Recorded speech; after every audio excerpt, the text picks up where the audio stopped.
Yes, indeed. We're back with another episode live at SportsCon. Hey, it's all good because you can come down to Dallas and be rooting for another team, and you presented a table of law.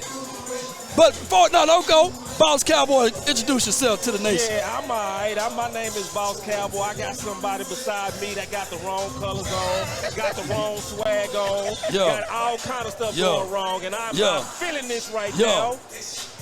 You know what? It's your boy Stephen, a.k.a. Sneaky Man. And I'm here. It don't matter. I'll have 2 Dallas Cowboy fans, 14. I will hold my own. Let's get it started. Okay.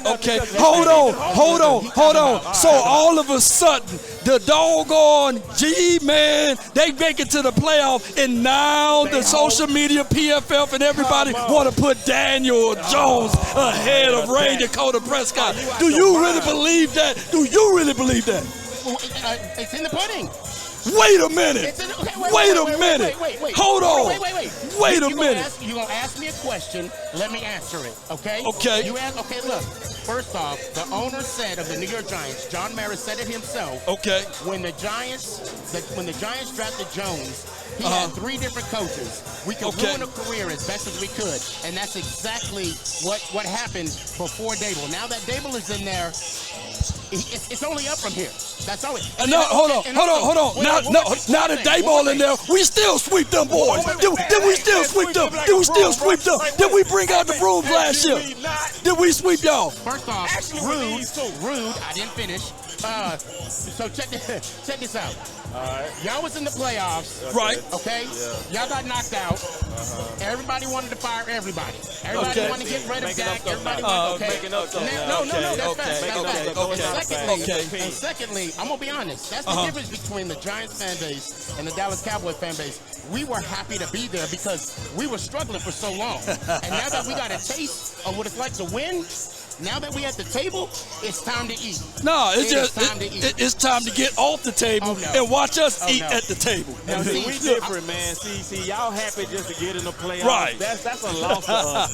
Listen, the problem with y'all versus us is our standard is to actually win a Super Bowl. I don't care how long it's been. It ain't gonna never be. It ain't gonna. I don't care. It's okay. We still on top. We still on top. It's the fact that we just got big boy standards. And see, I expect actually better from you because y'all at least got 4 rings, bro. Yeah. And so how you gonna sit? You at least got 4. Y'all got 4. Y'all got 4 rings. Oh, you gonna we got 8. See, every time we talk to these people, man, they gonna bring up before 1960. You talking about 1933, 1929? Come on, man, come on. I respect you and all. Okay, go ahead. But what is a Super Bowl ring? A Super Bowl. Wait. But what is a Super Bowl? No. It's a Super Bowl. Does it say Super Bowl or does it say World Champion on it? I'll wait. Okay, it do say that, but it's the Super Bowl. It's when all of the good teams are together. It says what? Okay. World Champion, right? Okay, so you want to claim that? Look. I'm gonna tell you. You want to claim that? I'm gonna tell you why I created #CountOutLate. It's because the young Cowboy fans out there that haven't even seen 1 Super Bowl claiming they got 5. They haven't even seen You one. mean to tell me you created your hashtag out for us? I thought you was creating that hashtag out for you. Yeah. You making hashtags out for us. I created the hashtag because all the young Dallas Cowboy fans under the age. Wait a minute. Under the age, what was it? 95. It hasn't been one since 95. I created that because of since they didn't see the 5 that they saw, I didn't see the other 4. Right. That's why I said #all8. So you saw all 8 of your New York Giants. I didn't see all 8, but you want to count those. If the Cowboy fan base can claim all 5, then as a Giant fan base, every time we have this conversation, they want to claim these rings or a world championship when it was only 11 teams in the league or 8 teams in the league. How many teams? It was 16. Well, that's half of what we see right now. That's half of the opposition. That's half of the opponent. Let me tell you something. I mean this, bro. Don't do this to our division.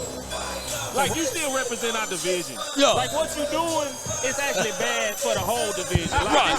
This ain't even about your team. You making everybody look bad with what you're saying right now. He trying to claim. I'm speaking facts, though. Do we not have 8? Do we not have 8? Hold on. So, hold on. I will give you that. Okay. Matter of fact, I'll give him that. But how many Super Bowls you got? How many Super Bowls. Super. I would say we got 4 Super Bowls. There we go. That's it. That's it. That's it. I don't care nothing else. Super Bowl. Super Bowl. I will change my story. If it says Super Bowl champion, it says world champion on that ring. Oh, now come on. So we talking about this. They talking about scrub. Look, come on, bro. Hey, we don't even have that conversation. We don't have that conversation. You know. Wait. Okay. Come on, now. Let me say this thing. Come on. You mean to tell me that the NBA Finals, before they merged with the ABA, is different than the NBA Finals today? Come on, man. So Laker fans don't count the world championship. Hey, now he gonna switch. He gonna switch to a 5 versus 5 stuff. We talking about 11 versus 11. We talking about 22. He ain't talking about doggone basketball. So you mean to tell me the BCS national championship is different than the CBF championship playoff? Come on, man. Come on, man. Let me tell you something. I'm honestly used to much better from you. Yeah, come on, bro. Come on, man. man. I saw Philly do this. Yeah. You are the first Giants that I've ever heard do this. Like, because usually, I'm going to be honest, usually you Giants dudes, y'all got more swag than this. Like y'all actually wear those 4 rings, which you should with pride. Right. That's dope. To have 4 rings and knock off New England when nobody else could. Yeah. Like, you don't got to add that bull sugar. You don't have to do that. You don't have to do that. You got 4. And there's nothing wrong with having 4. This is wee-woo. We call this wee-woo game. You see this? Hold on. You have to respect. No, I don't. We don't have to respect nothing. The NFL history. You got to respect the NFL history. Wait a minute. NFL history from day one to now. If we have 8 world championships, that's what it is. What it is. I'm not making it up. I'm in my 40s, and this is my first time hearing somebody claiming from New York. Me too. 8 rings.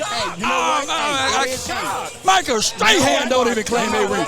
Michael Strahan don't even claim that. I guarantee you. I bet you we would. And I'll tell you what, if you ask the ownership, if you ask the players, matter of fact, players that come in the building now, they talk about the 8 championships. Man, get out of here. Of the New York Giants. I ain't doing nothing different.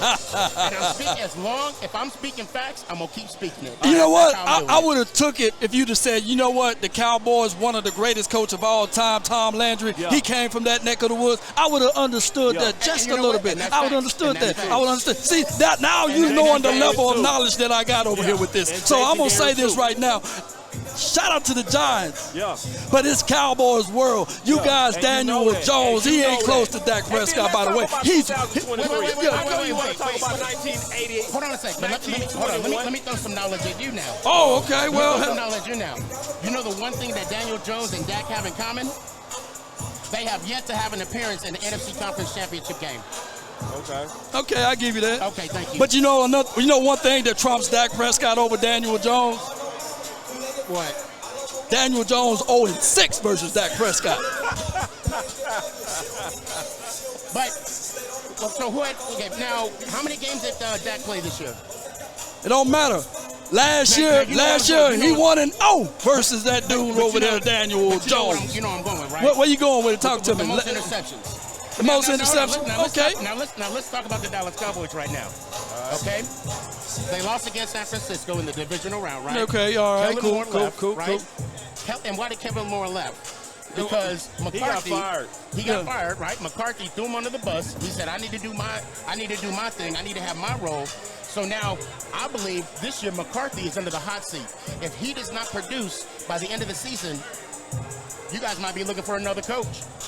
I mean, we got Dan Quinn still in the house, and I'm not going to excoriate. I'm not going to excoriate Big Mike McCarthy. Hey, he did what he did. We accept that pressure. We accept that pressure. So let me ask you this. So nobody cares about that. My question now is, so because Dan Quinn is at the helm, right, with the defense, so are you okay if McCarthy doesn't make the season or gets fired? I don't want Mike McCarthy fired. I think Mike McCarthy is a damn good coach. Right. Okay. And they made the right decision getting rid of Kellen Moore because Kellen Moore couldn't manage games. He couldn't manage it. So like our defense would have been better with an OC who know how to control the game, right? Because it was games like Green Bay, games like the Jags. Right. We should have just kept the ball on the ground. Right. And every now and then, punting is a benefit. Like Kelly Moore felt like it's not a benefit. Believe it or not. Credit on this. Yeah. They managed the hell out of games. They did. That's one thing. No. Y'all showed y'all co-hunters too, because they went for it on 4th and 1 or down at the goal line. Right. That's up. But we went for 2. Went for 2. In the Titans game, to get our first win, to be 1-0 for the first time in 6 years. Hey, so you pretty much love that, right? But what you can clearly see that when you had Jason Garrett over there for those 3 years or what have you, you got 2 years. 2 years. It felt like a 1.5. 1.5. But when he was there, y'all was averaging 17.5 points a game, right? Yeah, y'all wasn't bottom end of the actual offensive situation.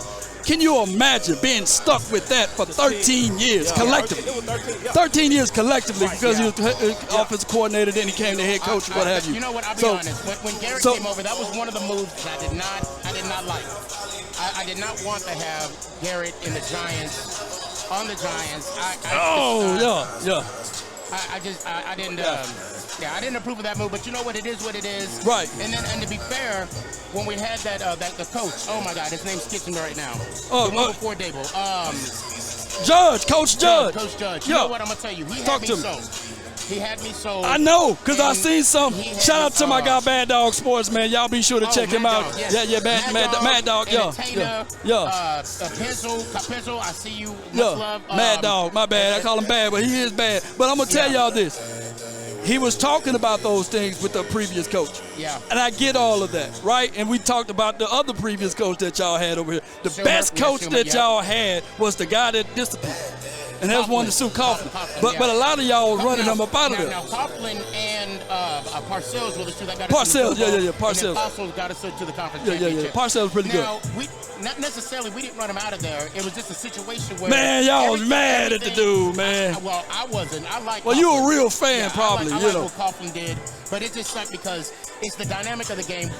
And we could go back. We could talk about the diminish of the running game after Brickashaw and Jacobs left. And, you know, how Eli, his demise happened, and this caused for us to pick Jones at number 6. I mean, it's so much to talk about with that. Well, I listen, man, I can't say this about the Giants. Y'all are one of the people in the East that I respect. Right. Like, I do respect the Giants. But from this standpoint, in certain teams, for a while, I didn't want to see.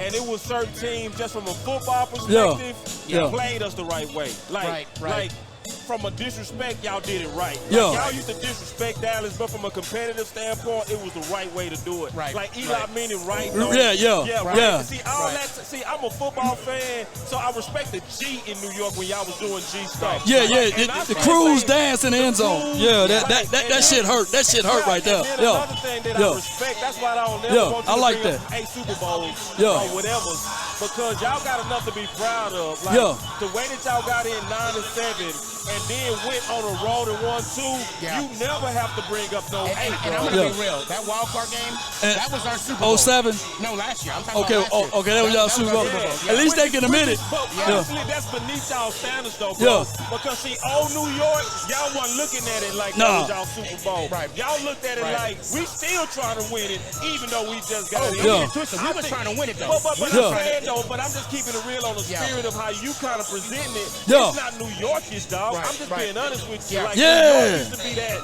Man, New York. We don't give a damn. If we here, we're going to go all the way. Well, now, don't get it twisted. We came that way going into Philly. But see, once it was 21-7. You know what? You know what's around here? You know what's around here? Philly don't even fear New York. They walk around. They say they walk around here like this. They don't look. They don't even talk trash to them, right? They don't even talk trash to Washington. They talk trash to us. No. They do. They talk trash with some good validity though, because they beat the dog out of y'all sometimes. I know this is live, but if I may, they be bullshitting with us, man.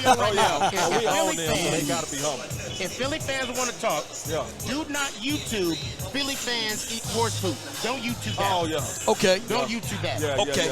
Because your life will never be the same. And if they want to talk mess, Right. all you got to do is show them that tape.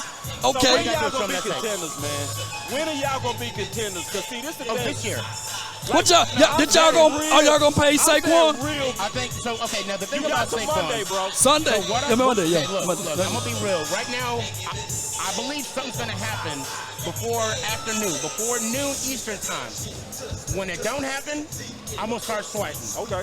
Okay. I'm gonna start sweating because what I don't want to happen is what happened with Zeke. Okay. I mean, y'all cut him, and I'm gonna be real. The way y'all did him on that last play was kind of dirty. Yeah. I mean, it's the offensive coordinator fault. Yeah, Yeah. Go.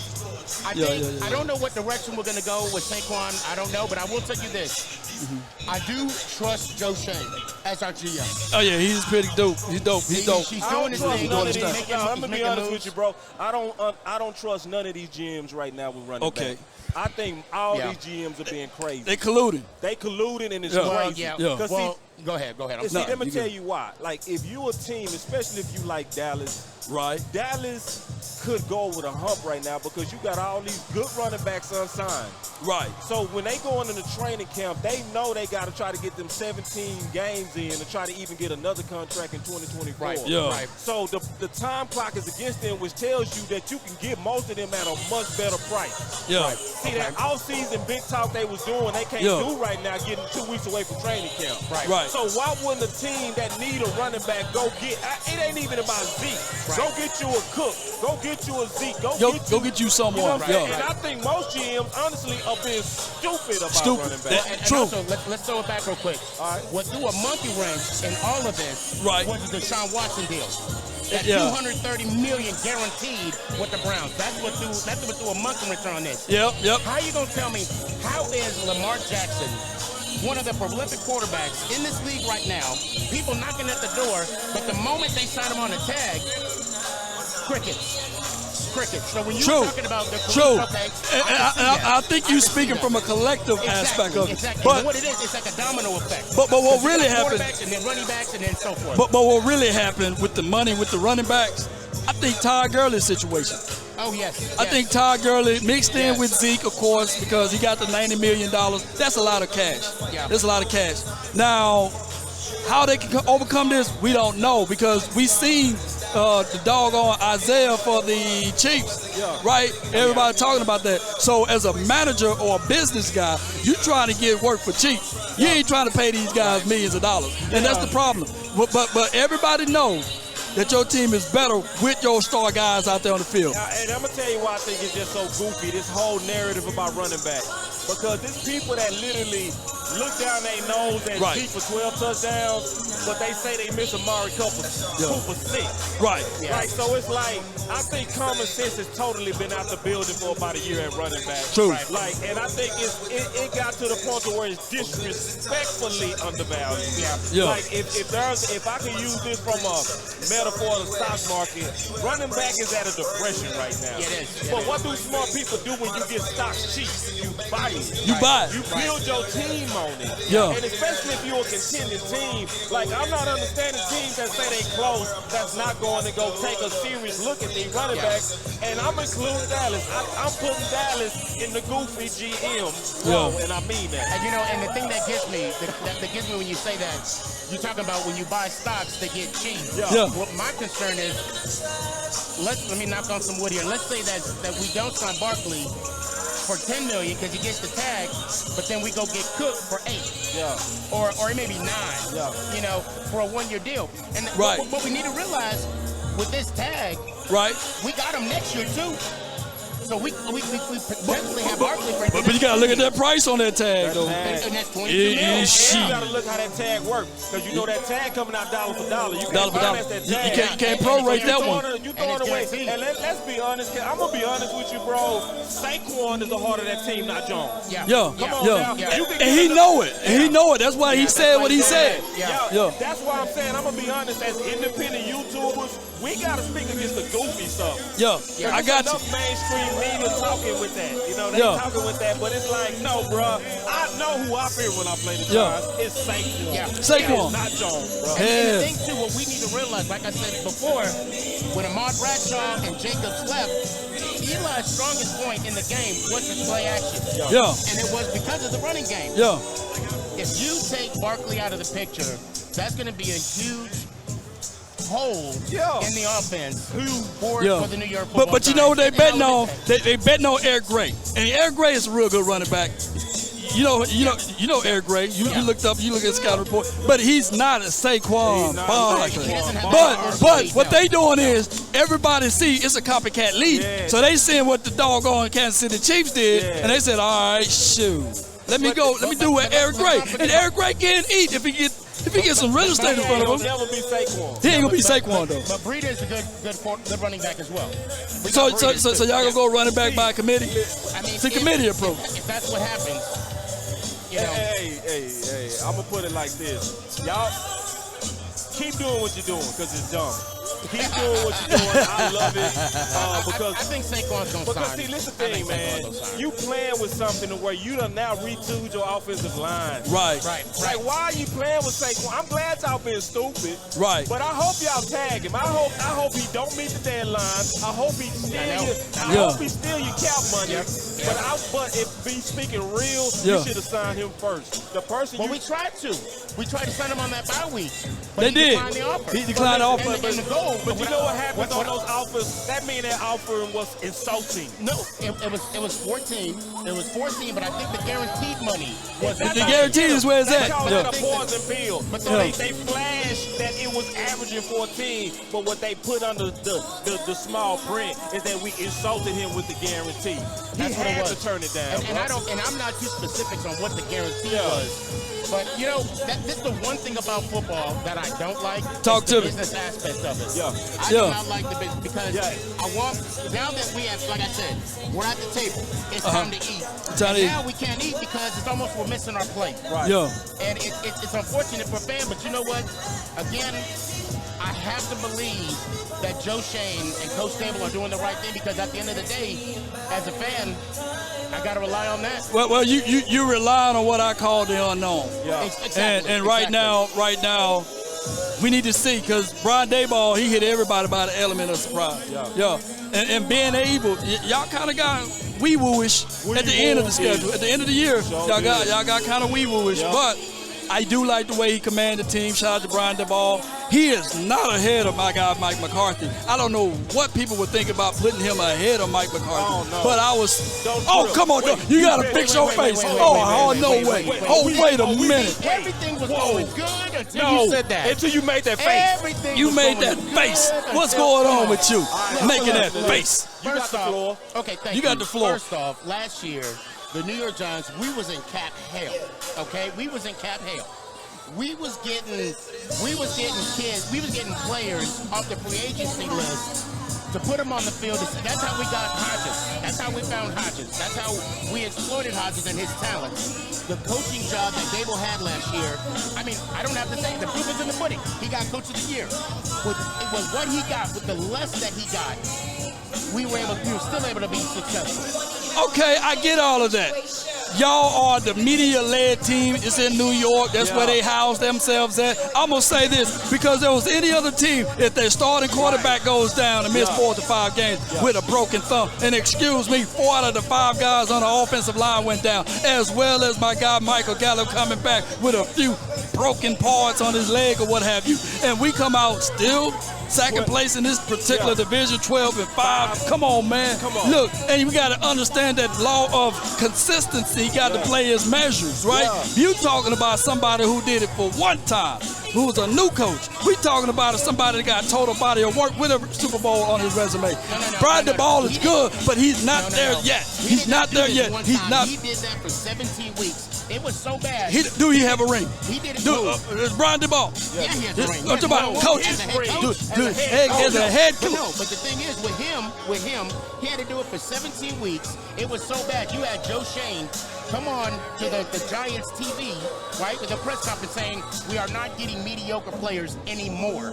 Meaning, Dable got mediocre players last year and still got us to the playoffs and still got us with a playoff win. Now, I'm going to tell y'all right now, and I got to give a shout out because my people are telling me I got to go soon. Yeah. I got to tell you right now, Daniel Jones. People can say what they want about Daniel Jones, but the man did the work. He got us to the playoffs with a playoff win without a number 1 wide receiver. You sad, bro. You sad. Hold on. Let me get on this. Let me get on this right quick. You guys keep saying that Kadarius Toney, they wouldn't have been able to beat the Eagles if Kadarius Toney didn't play for the Chiefs. Who drafted Kadarius Toney, by the way? Who drafted Kadarius Toney? Can somebody find Tony? Because he was there with the G-Man. I don't want to hear that. That's levels of excuses. No. Wait a minute. I don't care. Gettleman, but wait a minute. You can't say y'all didn't have a number 1 wide receiver or y'all didn't have a first talent. We didn't have a number 1 wide receiver.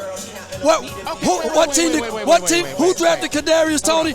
Hold on. Is that the Giants' fault or Kadarius Toney's fault? And they didn't know how to use him. The Giants' fault. No. G-Man fault or Daniel Jones' fault. We came out there with Noah Brown and James Washington. You know what I'm saying? And we still won 12-5. When you meet your new boss, right? First impressions mean a lot, right? First impressions, right? So what did Tony do? He didn't show up to no OTAs. He didn't show up to no training camps, no nothing. That's the bad impression you want to put on the new GM. Hold on. What's the guy that got shot? Plaxico Burress. He never showed up. And what did he do? Did Plaxico Burress show up for practice? Plaxico Burress showed up. He didn't when he got shot. Well, why are you talking about? I'm talking about this. I'm talking about right now. But you know what Tony did get us? He got us Neal and Thibodeau. Thank you. Now that's right. Hold on. Before you drop the mic, I gotta say this though. In order to be the best, you gotta do what? Beat the best. Oh, we coming. We on the coming. Hold on. Right now. So did D-Ball beat Mike McCarthy? We on the come up. Oh, no. Cause see, this is every time we talk to an Eagle fan or a doggone Giant fan, they all say, well, we the best because some other team's success. They be taking 49ers credit and stuff like that. They be taking other people's credit. Yeah, taking other stuff. Y'all haven't beat us. Y'all haven't beat us. Right now. I got a bet with Sam Williams right now. We just talked to him. But when the Giants come to Dallas Cowboys AT&T Stadium, when we beat y'all, I'm getting a hat from Sam Williams. Hey, I'm getting a hat. What's the guy that made the Snow Angels? Thibodeau. Sam Williams better. Yeah. Sam Williams better than Thibodeau. Get that win. Sam Williams better than Thibodeau. But you know what? On the real, Law Nation, I appreciate you, though. Plug your channel, man. I see you doing your thing on there. Thank you for coming, brother. It's been a pleasure. Boy, big dog. Guys, my name's Sneaky G-Man. Please follow me. You know what? Just Google me. You'll see me. Google him. Google me, dog. That boy got that status on. Just Google him, y'all. Be sure to check him out. That's my guy. Yeah. Let's go. I appreciate you. Let's go. And before I go, let's go Giants. Oh! I'm out. Shame. Shame. Shame.